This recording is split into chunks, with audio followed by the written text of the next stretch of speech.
What's up, everybody? Soren Baker here on Unique Access, and today we have the honor and privilege of joined by Mr. Chia Lee. Thank you for coming through, sir. Peace, bro. Thank you for having me. Yeah, man. It's Well, thank you for coming through. Really. Yes, we're at Chia Lee's Hollywood Digs. My Hollywood Digs. Compliments of JB and the little guy. Yes. Tommy.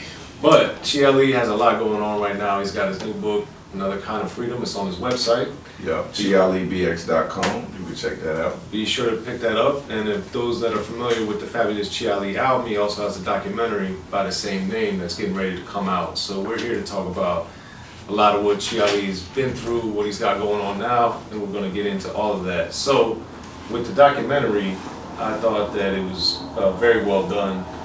So congratulations on that. But I also thought it was impressive, the candor and the candidness that not only you had, but that your family, your ex-girlfriend, your wife, that you had a lot of people that are intimately involved with you that were very candid, and it wasn't like a sugar-coated thing of just like, oh man.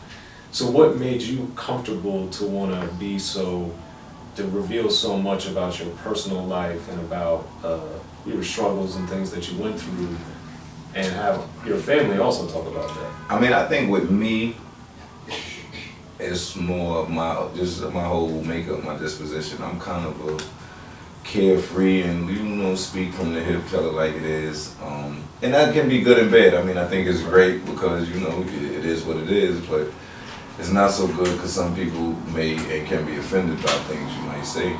But, I mean, I just looked at it like, once I signed on to do it, I just looked at it like it's my life to tell it, and other people may disagree with certain aspects, but that's your perspective. And, when you do your documentary, you tell it that way. Right. But this is how I seen it. And that's accurate for me. We could take the same incident and you might see it one way, I'll see it another way, and he might see it like, no, it wasn't like that for me. But for me, that's how I told it as it was to me, and what I really felt was honest. And I mean, it's like my life, I feel like my homicide case was on the news, it was on America's Most Wanted and all that, so it's not a secret. So right. Being that it's not a secret, I paid my debt, I did my time, like, let's talk about it. If talking about it might help somebody else not have to go through that. So obviously with a lot of what you've been through too, one of the things that you're also working on is trying to eliminate and eradicate solitary confinement. So why is that something that's important to what you're doing now? Well, basically, being that I did 12 years in prison, I've served time in solitary confinement. Many of my friends have, many of my not friends have, but people I know or have heard about. And it's inhumane treatment. It's, I mean, it's you have to go through something that no person would come out normal after going through for 30 days. And then when you add a year on top of that, sometimes 2 years, 5 years, 7 years, 8 years, 10 years, it can get excessive, extensive. And I mean, people will be on meds, all type of thing. And it just breeds all type of inhumane behavior that's just barbaric. And we just wanted to eradicate it. However, our focus was mainly on getting eradicated for adolescents, pregnant women, and people with mental health disorders. Right. And it's like, because those type of people, it's like if you got a mental health issue, how is putting you in a room with nothing gonna better you? Right. That's not addressing the issue, that's throwing the issue in the room. Right. It's confining the issue. Right, and then, but one day the issue got to come out. Right. So, and then with pregnant women, I mean, do we even gotta explain why that shouldn't be? I mean, that's just crazy. Right. And especially with, all type of hormones and, emotions and things that women go through while pregnant, with their bodies going through. I mean, you want the best care. You want to have a clear mind, not stressed out about whatever is going on in the can. And lastly, with adolescents, I mean, studies have shown that the adolescents' minds at 15 and 16 isn't even fully developed enough, but that can really stunt their growth. And I mean, it's no benefits of it. Like I said, if me and you have a fight and they put you in one cage for 4 weeks and me in another, we might still have anger issues. We got to address these issues, and I think it's imperative because me being a black man, and the prison system is filled with young black men and black boys and just people with black and brown faces.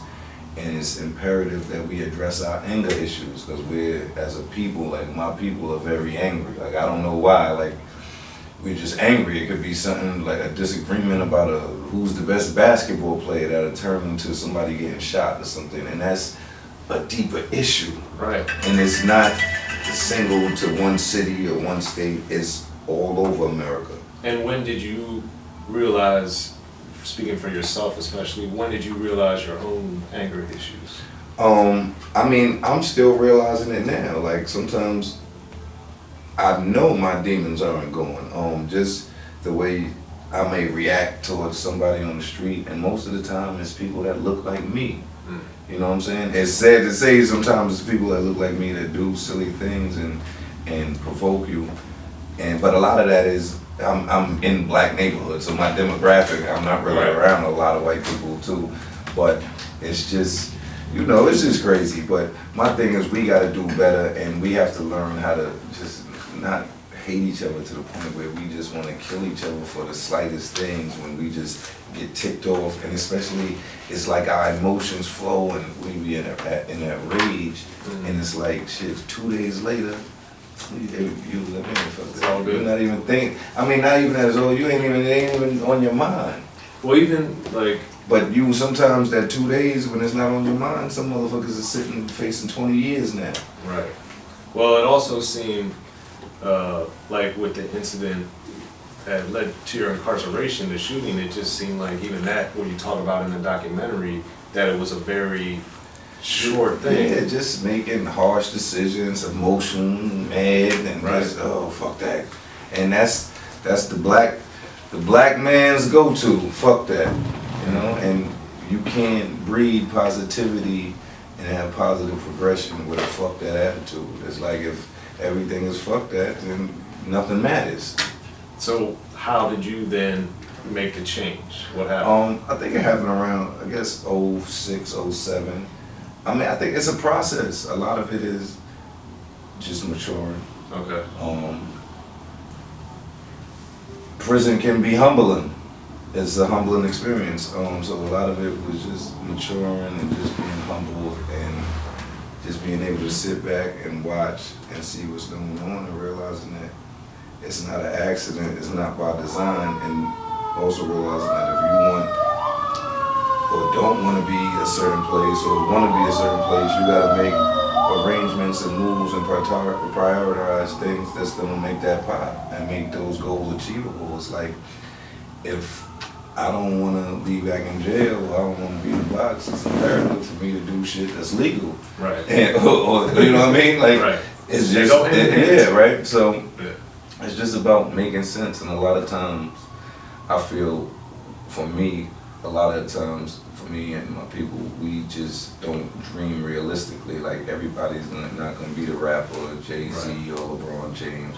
And it's just about dreaming realistically. Like, if you say you want to open a business, then you should know something about business. Do you know how to budget, payroll, like all type of shit, security, or there's so many dynamics to a business that it's more than just, yo, I'm gonna start a business.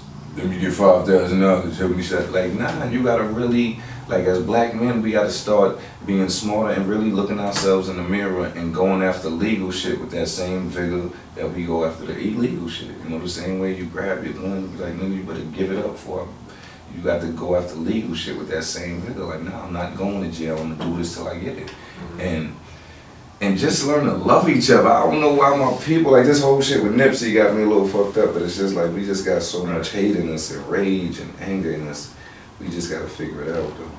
Well, building on that, one of the things obviously is the recidivism rate is so high, and a lot of the programs have been taken away inside a lot of prisons as far as rehabilitation, because that used to be theoretically the reason to go. Right, but I mean, we know that's not the goal. But like when I was in Sing Sing, the college program, I got my associate's degree. I ended up leaving before I got my bachelor's. Okay. But like at the time, that program had a 0% recidivism rate, meaning every person that graduated from that college program and went home, not one person had returned.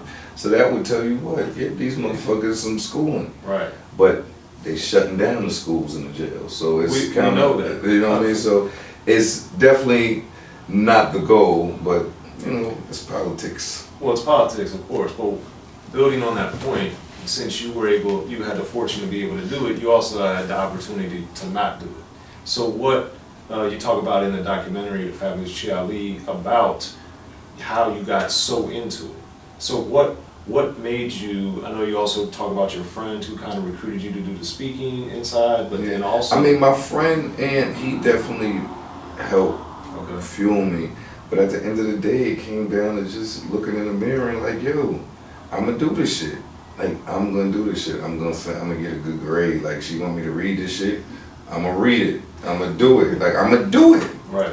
And you can complain, damn, I gotta do it, but just sometimes you gotta just get to it and just get through the process. A lot of the whole school thing is just the process of getting through things. I mean, a lot of the shit you learn in school you may never use, but it's the process. And especially, I keep going back to my black brothers, because we don't want to go through the process.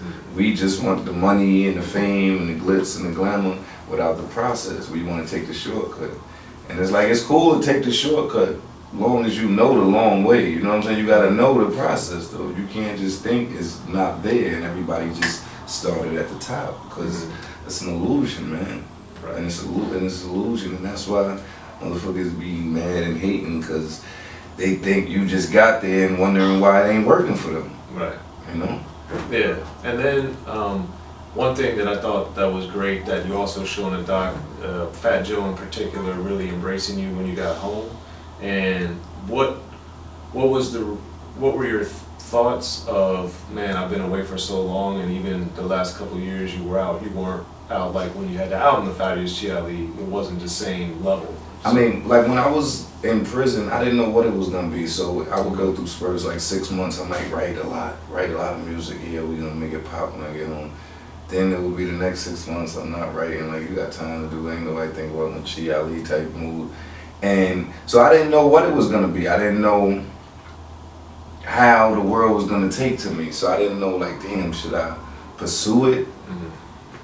But I didn't want to get caught up pursuing it, and then if it's not happening, you know, just be shattered. And you know, I wanted to be smart about it, like, and just have other things to do in case it didn't work. And when I got into the, you know, speaking and doing the anger management classes and what have you, that shit just gave me another lane, and it was a lane that I felt, you know, it worked for me.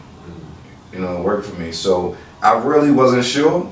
And then when I came home, as luck had it, or unfortunate luck, baby Chris passed, and I bumped into Fat Joe, and he embraced me. Now, of course, when I was locked up, I was thinking certain dudes would embrace me, but at the same time, I knew they might not, and I wanted to keep real conscious and be really cognizant that no one owes you anything. Right. You know, and just because a motherfucker might have $10 to $20 million, that's he don't owe you anything. Right. You know what I'm saying? The fact that you did 12 years in jail in the hood is some commendable shit and all that, but he doesn't owe you anything. No one owes you anything. Right. And I think a lot of people get caught up with that and really get caught up thinking, yo, when I come home, it's gonna be this, that, and the third, because they see the pictures and the glitz, but they don't realize there ain't too many people just giving away money out here. Right. You know what I mean?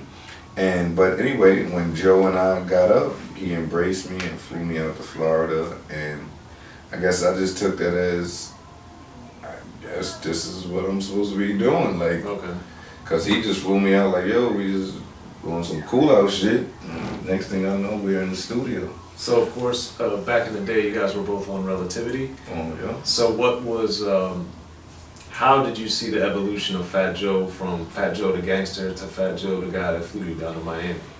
I mean, you're talking about day and night, but I seen, for even Fat Joe the Gangster, he wanted to rap. He wanted to be the Puerto Rican motherfucking kingpin of this rap shit. And that nigga made up his mind that that's what he was gonna do, and he done it. You know what I'm saying? He did it by any means necessary. He got it done.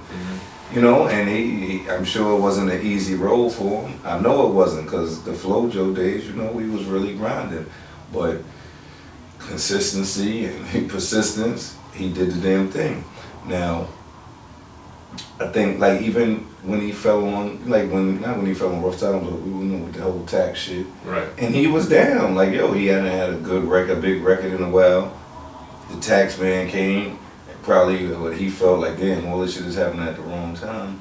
But that persistence, he came back and all the way up in his life again. Right. You know what I'm saying? And I'm proud, like, yo, because he showed me love before he had that life again. You know what I mean? So it wasn't like he was just rolling in the dough like, yo, yeah, yo, I got this to give you. No, that was love.